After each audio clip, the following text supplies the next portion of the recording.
नमस्कार। पतंजलि योग दर्शन की इस चर्चा में अब तक हमने ये जाना है कि चित्त की वृत्तियों का निरुद्ध हो जाना ही योग है और चित्त की वृत्तियां निरुद्ध हो जाने से, योग की स्थिति बनने से क्या होता है कि आत्मा अपने स्वरूप में स्थित हो जाता है और उसे अपना आत्मज्ञान हो जाता है। अब अगला सवाल ये खड़ा होता है कि जब चित्त की वृत्ति निरुद्ध नहीं होती है या योग की स्थिति नहीं बनती है तो उस स्थिति में क्या होता है।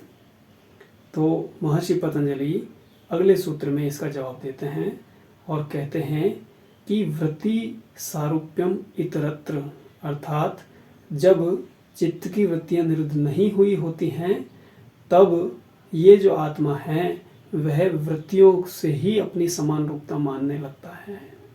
अर्थात मनुष्य जिस भाव अवस्था में होता है स्वयं को भी वैसा ही मानने लगता है।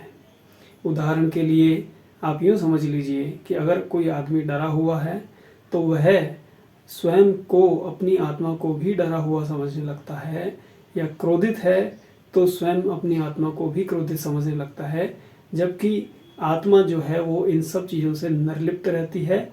वह सिर्फ एक दृष्टा है। दृष्टा की तरीके से जो भी क्रियाकलाप इस जीवन में हो रहे हैं उनको देखता है। तो आत्मा की स्थिति हमारी भाव दशाओं से बदलती नहीं है, वह नहीं रहती है, लेकिन हमारी समझ है वह अगर चित्त की वृत्ति नहीं है, अगर योग नहीं हुआ है तो उस स्थिति में वृत्तियों से ही समान रूपता जो है व्यक्ति अपनी मानते चला जाता है। धन्यवाद।